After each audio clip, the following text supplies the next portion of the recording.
Hi, I'm John and welcome back to my layer of action figures where I will be talking and reviewing action figures from different manufacturers. Today it only seemed logic that I would do a follow-up video to the one I did the other day regarding the Crimson Guard commanders that I put up for sale. Now, these are not the ones that came out in 1985, but these are the new ones from the G.I. Joe Classified line. So we have respectively Tomax, who's number 44 in the series, and his brother Xamot is number 45 in the line. Now let's dive into the history of this figure. The original figures came out in 1985. I've taken these ones out of my private collection. I have a video where I'm showing them off. I would link it in at the end of this video. So as you can see, they were packaged by two, and these figures came out in 1985 and were discontinued in 1987. Europe did have them a bit later due to the fact that all the G.I. Joe products were a bit late when they were coming to Europe, so they might have stayed for a bit 1 year longer in Europe. Let's see how they look when they are taken out of their box. Now, of course, you get the figure, you have the MP5, you have the silencer for the MP5, you have the ammo clip for the MP5, and the two last accessories that you're getting are these daggers. Now, if the big advantage of doing a review of a figure is that you have the two versions of him, and he does look very similar. So I geared him up. As you can see, the figure looks exactly like the ones that came out in 1985. As a kid, I remember them. I had very fond memories playing around with them with the zip line that was not included in these figures. But afterwards, I guess it's a choice that they wanted to do. My only reproach to these figures is when you look at the paint applications that were done on the faces. Now, of course, Tomax doesn't have that bad of a face, the paint application done on his face, but he does have a bit too much red on his lips. It looks like somebody's been putting a shade of lipstick on. And you can also see around the eyes that the eyes also have a bit too dark shading for it. Now, the worst one is his brother, because you can really see that they applied a lot of paint on it to give this kind of deeper look of it, and it looks like not really great. It gives this vibe of something a bit unreal and a bit too pronounced as a color pattern on his face. I'm not even talking about the lips.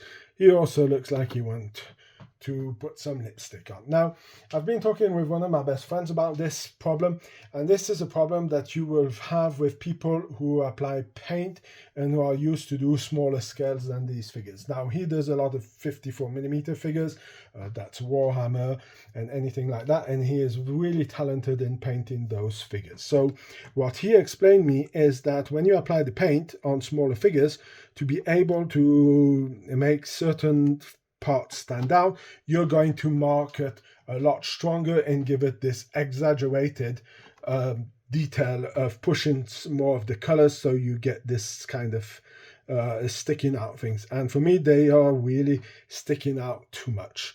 So that's why, for me, these figures are going to be getting a 9 out of 10 for my review about them. I think this is a bit of a shame that they did this, and you can see this as not the only figures who had this problem. There were some other figures also who had this very strong makeup effect on them. A lot of people were making fun. You're going to love the video I'm going to make about Lieutenant Falcon, because I think he's maybe one of the worst ones off with this kind of paint scheme on his face. Now, getting down to the last part of the video is, do I believe that these figures have a collectible value? Do I believe that these items are worth picking up and storing and taking them out in 5-10 years to resell them? And my answer to these guys is no. I know this is going to seem very funny, because I'm going to be listing some of the extra classified figures that I have for my European collectors on the Facebook page, and those guys are in it. But these figures are definitely not a buy. Of course, if you're a fan of the G.I. Joe line and you really want these figures in this colors, then why not pick them up? But I mean, we all know what Hasbro is going to do. We already got the repaint of these guys as a Comic-Con exclusive. They're painted in the crimson colors with the Baroness. I think those are going for about $89. Well, $90 because it's $89.99. I don't remember the price in euros. I think it's also something between 18. I think it's 90 euros or something around that. But still, we'll be talking about that when I'll be reviewing that set. But we all know that Hasbro is going to make them in the retro line. And I strongly believe that the retro line is going to be more interesting to purchase as a figure. Not only for that, but they will also be certainly packaged by two. I don't see Hasbro not taking advantage of remaking a kind of similar card that came out in 1985 with the two figures included in it.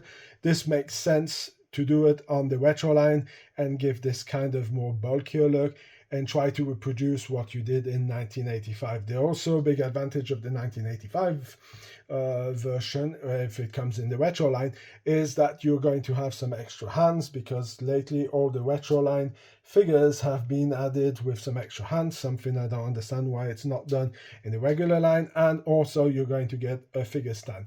Now, I know some people are going to say, well, John, that figure stand is pretty ridiculous. It just is a little logo of Cobra or G.I. Joe Star with a foot peg to put it up. Now, I do agree that it's a bit ridiculous, and they could have done a lot more when you compare them to the 25th anniversaries. I mean, those look really nice. They even had some paint application on it.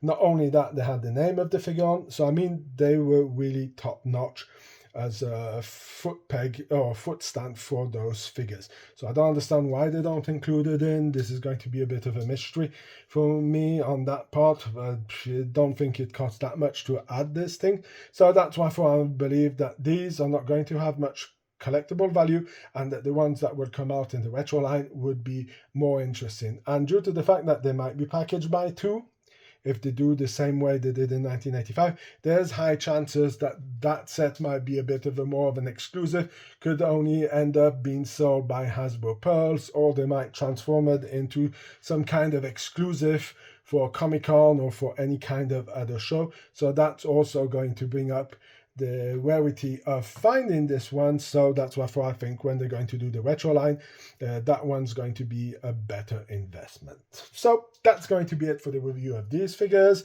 I hope you liked it, and if you did, please leave a like, share, comment in the section, subscribe to the channel. You can find me also on Facebook, Instagram. I post pictures, I post news, I post many great stuff that you can go and check out on those platforms. So I wish you have a fantastic day, and I hope to see you in my next video. Bye!